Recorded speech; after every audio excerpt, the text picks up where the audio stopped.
everyone. We now know there is some uncertainty regarding the toxicity of manufactured nanoparticles. It will take some time before we get a clearer idea. So how can we innovate, Pierre, without taking any risks? Well, when a product is known to be dangerous, to avoid taking any risks, we make sure that we're not exposed. This is the precautionary principle. That's right. Even though nanoparticles are theoretically harmless, each manufactured nanoparticle is presumed to be dangerous and is kept confined to avoid any exposure.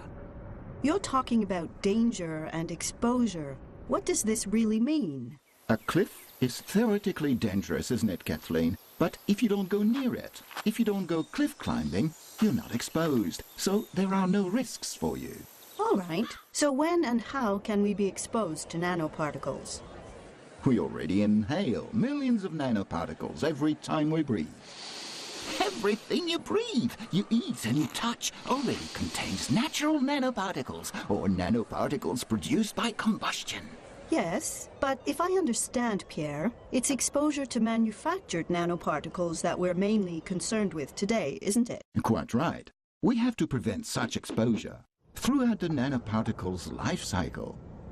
First, at the time the particles are manufactured, and then when nanomaterials are being produced.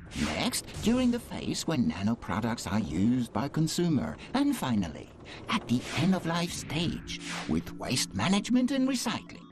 You've already explained to us that nanoparticles are the most difficult to confine when they're in the dry powder state. That's right, Kathleen. Liquids are being used more and more for production, but sometimes powders as well, which can be easily dispersed. They need to be monitored. Emissions and incidents must be avoided, and confinement barriers set up. Tell me, Pierre, are we able to measure manufactured nanoparticles in the air? That's a very good question, Kathleen. If the air is sufficiently pure, a cubic centimeter of air contains about 10,000 nanoparticles. The number fluctuates continually. This is ambient noise.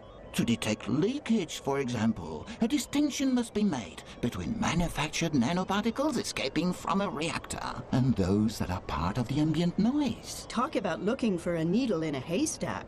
Yes, actually it is. Since the number of manufactured nanoparticles is low compared to the ambient noise, it's not easy to detect them. Hence, the idea of marking the ones that are potentially toxic in order to make them easier to monitor. That's a very good transition, Pierre. In the next episode, we'll review current research in the area of toxicology.